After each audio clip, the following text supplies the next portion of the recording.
একটি খামার করতে যেসব অনুমোদনের প্রয়োজন তার কিছুই না থাকায় শনিবার আরেক দফা অভিযান চালিয়ে ৭ মসজিদ হাউজিংয়ের সাদিক এগ্রোর পুরো খামার ভেঙে দিয়েছে ঢাকা উত্তর সিটি কর্পোরেশনের ভ্রাম্যমাণ আদালত।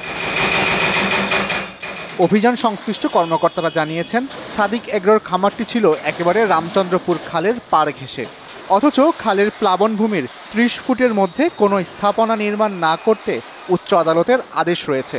এছাড়া খামার নির্মাণের জন্য সাদিক এগ্রোর রাজুকের কোনো অনুমতি যেমন ছিল না, আবার খামারের জন্য সিটি কর্পোরেশনের থেকেও নেওয়া হয়নি কোনো ট্রেড লাইসেন্স।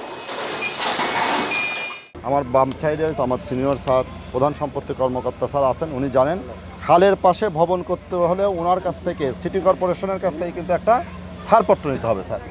সেই ছাড়পত্র কেউ দেখাতে পারেনি যে খালের পাশে ভবন করেছে। এই ভবনের কিন্তু কোনো ছাড়পত্র নাই, এই ভবনের কিন্তু নকশা নাই, প্ল্যান নাই, কিছুই নাই, যে কারণে আমরা ভেঙেছি। এই ভবনটা আমাদের সীমানার ভিতর পড়েছে এবং নকশা প্ল্যান বহির্ভূত একটি ভবন, এবং সিটি কর্পোরেশনের ছাড়পত্র বহির্ভূত একটি ভবন। এর আগে বৃহস্পতিবারের চালানো অভিযানে খামারটির অবৈধ অংশ ভেঙে দেওয়া হয়েছিল। সেদিন বেড়িবাঁধ সড়কের পাশে নবীনগর হাউজিংয়ের সিটি কর্পোরেশনের প্রায় ৩৩ শতক জমি দখল করে গড়ে তোলা সাদিক এগ্রোর আরেকটি খামারের পুরোটাই ভেঙে ফেলা হয়েছিল। গতকাল শুক্রবার থেকে উদ্ধারকৃত খালের জায়গা পুনরায় দখল ঠেকাতে খনন করা শুরু হয়েছে।